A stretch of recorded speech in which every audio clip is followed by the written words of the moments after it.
There are moments in life when everything feels quiet, almost too quiet, and a small voice inside begins to whisper, "What if you believed in yourself just once?"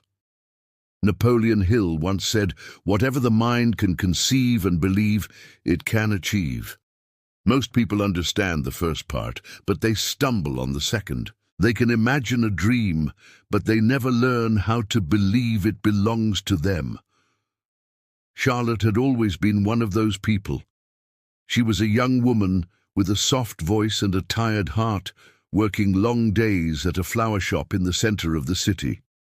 The smell of roses and lilies filled her hours, but inside she felt empty, like a vase without water. Every morning she opened the shop, arranged the same bouquets, smiled at the same customers, and went home to the same silence. Life was predictable, safe, and painfully small. One evening, after closing, Charlotte walked home through the drizzle. The streetlights reflected on the wet pavement like broken stars. At the corner, an elderly woman sat under a small umbrella, selling handmade bookmarks and old books.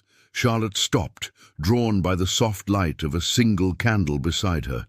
The woman looked up with gentle eyes and said, "Books find us when we need them most." Charlotte smiled shyly and picked up a small blue book with no title on the cover. When she opened it, a handwritten note fell out. It read, "You become what you believe, not what you wish." Charlotte asked the woman, "Did you write this?" The woman nodded and said, "I wrote it to remind myself that dreams die when doubt grows louder than faith."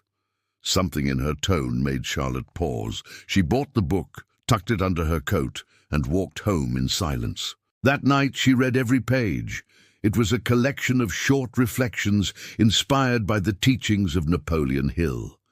Each sentence spoke directly to her, as if written for this exact moment in her life. When she finished, she closed the book and whispered to herself, "Maybe I can."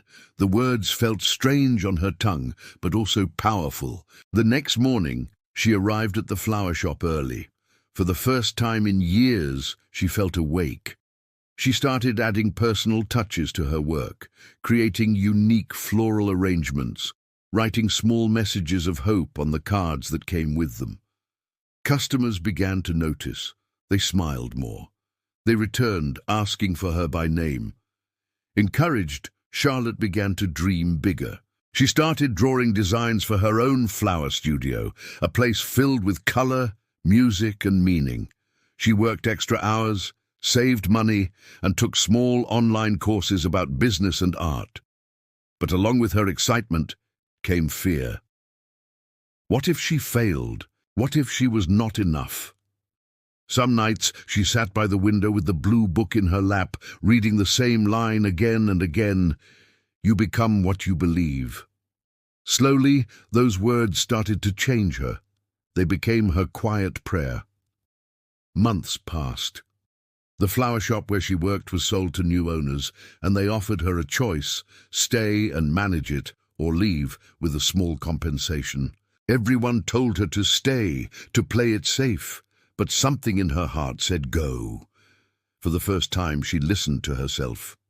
She used the money to rent a tiny corner space on a quiet street and opened her own flower studio. The first weeks were hard. There were days when no one came, days when she doubted every decision. But each morning she looked in the mirror and said out loud, "I believe in you, Charlotte." It felt awkward at first, but slowly her confidence grew roots. Soon, people began to discover her little studio. They came not just for flowers, but for the warmth and kindness she put into every arrangement. Her shop became a small sanctuary in the city, a place where people came to feel hope. Charlotte often thought of the woman with the umbrella and the blue book. One afternoon, she passed by that same corner, but the woman was gone.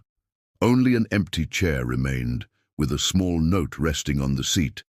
It said, "When you begin to believe, life begins to bloom." Charlotte smiled, tears filling her eyes, because she finally understood. The greatest change had not been opening a shop or finding success. It had been discovering her own light, the quiet power that comes from believing you are capable even when no one else does. Years later, when people asked her what had inspired her to take the risk, she always said the same thing: "Everything changed the day I stopped doubting myself." If this story spoke to you, share it. Someone out there might be standing in the rain, waiting for their own small sign to believe again.